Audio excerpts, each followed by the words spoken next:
Welcome to Gaga Knits.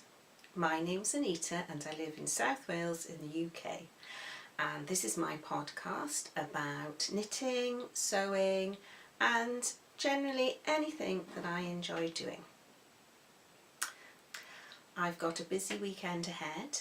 I'm going up to my daughter's this afternoon and we're going to see grandson number 2 on a 4D scan, so that's exciting, and they're all coming over tomorrow and we're going out for Sunday lunch, and then Harry's staying the night because Monday is an inset day in school, so I've got the day off and we're going to spend the day together and hopefully do something nice.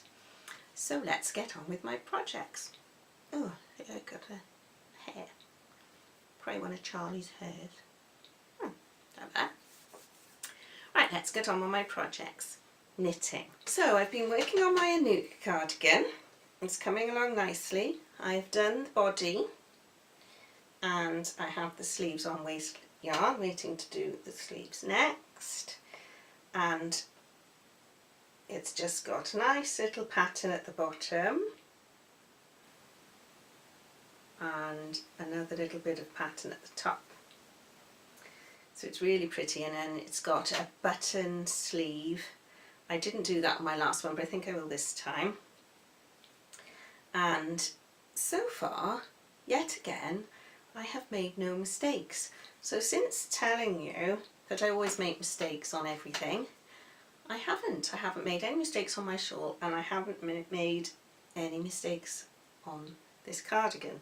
Of course, that might be the kiss of death, but I should be fine picking up the sleeves. And this is in Knit Picks Wool of the Andes in pumpkin, ready for the autumn. And I'm looking forward to wearing this, and I need to think of something to make to wear underneath because it's a little cropped cardigan, needs a nice fit and flare dress, I'm thinking, or maybe a Hollyburn skirt, because I got that pattern ages and ages ago when Katie of Inside Number 23 was doing a sew along and she was showing you how to sew it, and I bought the pattern and that's as far as I went, so I could go back to watching those videos and sewing along with her a couple of years later.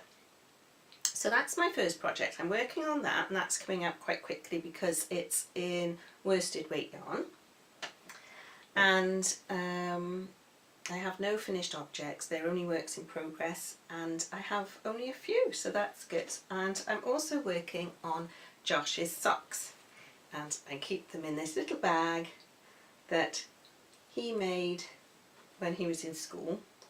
Now, he wanted a pair of yellow socks to go under his bike boots, bike trainers, what it is. He has special shoes to ride his bike. And it was really hard to find just plain yellow yarn. He didn't want any pattern on it, any pattern on the yarn. He didn't really mind a pattern in the sock, but there's not that many sock patterns that, well, I could find that were for men. There's loads of lovely patterns for women, so I was a little bit stuck. This is my little it's meant to be a DPN case that Ellie from Craft House Magic very kindly sent me a while ago, but I use it for my dropped a ball of wool. I use it for my circular needles.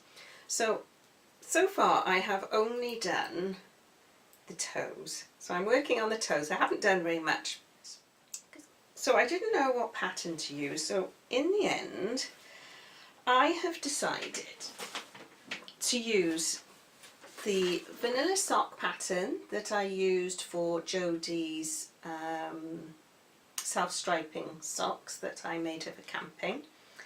So I'm using the toe from those because they are toe up, and I'm going to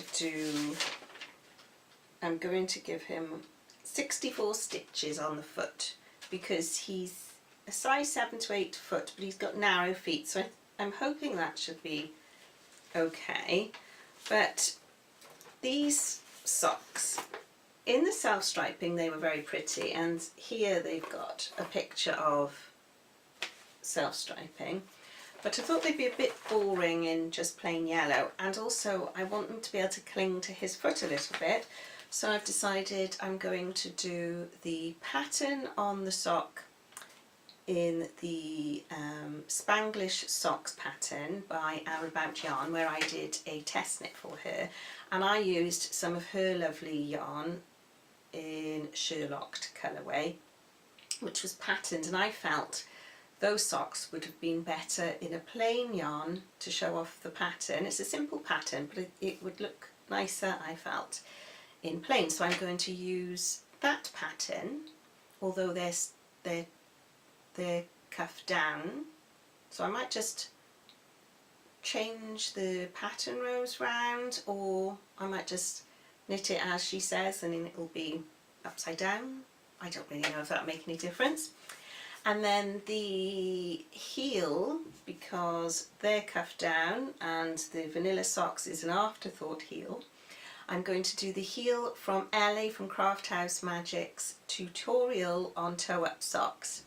So it's a bit of a mishmash of 3, so I'm hoping it'll all come together nicely. And I have Josh's foot template, so I know where to stop for the heel. And I am making his socks in Cygnet, truly wool rich 4-ply, which is 75% pure new superwash wool and 25% polyamide, because it's really hard to find bright yellow 4-ply yarn. So that's all my knitting projects. I have one crochet project on the go, which is last time I told you about the baby sprite crocheted hat that I made out of the Debbie Bliss yarn, and it was huge and I didn't know what to do. Oh, found my spare glasses. Didn't know what to do with the yarn, so I decided to use the 3 different yarns that I bought in the Debbie Bliss range and use them in a crochet baby blanket, because it doesn't matter on size. And so I got that far, and I alternated the colours, and I've alternated the colours, but then from here I'm going to do larger blocks of about 5 of each colour, and then at the other end I shall do that again, just to mix it up a bit.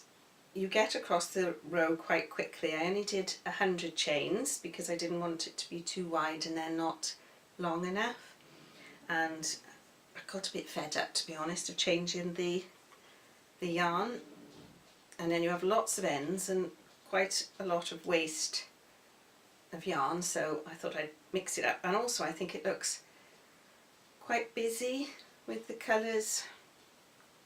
It looks quite busy, so I don't think Jodie will want this one. I think she'll think it's too girly because there's quite a bit of pink, but maybe my work colleague might have a little girl, or Jodie's friends also having a girl, and failing that I'll keep it myself. I'm basing my pattern on the V-Stitch crochet blanket by Black Sheep Wools. It's a free pattern that came with an order. I ordered yarn from them. I can't remember what yarn, but this must have been free. I did try and link it on Ravelry, but it doesn't seem to be on Ravelry. But I have put my projects on there. I am trying to keep up to date with them, because I do tend to use Ravelry to find patterns, but then I'm not very good at keeping my projects up to date. But I am trying to be good. So there's that, and I've got my notes here so that I keep on track. Oh, sewing. Here is Josh's cycle top. It actually hasn't been too bad. I quite like the pattern, and although this is very slinky, I didn't have a problem sewing with it.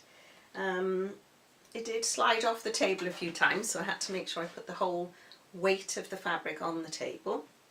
I did have a few issues putting in the neck, but there was a lot of talk. I looked at the reviews for the pattern and several people had said about problems with the neckline, and the Stitch Sisters are doing or have done lots of vlogs on knitting, lots of vlogs on sewing for the men in your life, and Nikki sewed a version of this t-shirt for her husband and said about the neck stretching out and possibly reducing the length of the band, and it's meant to be between 80 and 85% of the neckline, and mine wasn't, mine was longer, but I thought I would just stick to the pattern this time as it was a wearable toile and see how I went from there. And it didn't stretch out.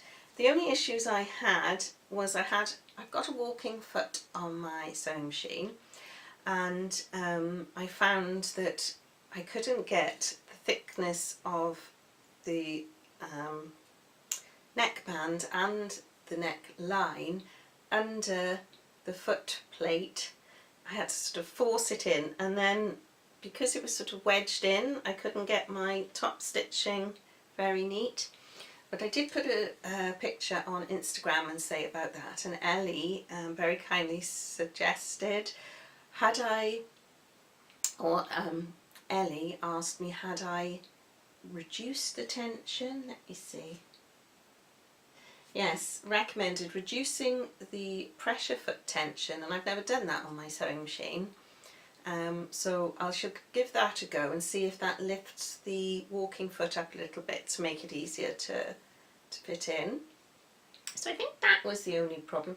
Oh, and I overlocked the seams down the side just to practice, seeing as it's a toile, and it's in that colour when it should be in a lighter colour, because I threaded the overlocker a while ago and it's a bit of a faff, so it's okay, you can't see it too much on that side, I don't think. But the only problem I have with my overlocker, it's the Singer one that you get in Lidl's. I don't know if all overlockers are the same, but on my sewing machine I've got a guide as to how to measure the, so it'll give you a seam allowance guide, so you've got your 5/8 or your 1.5 centimetre and you can follow that.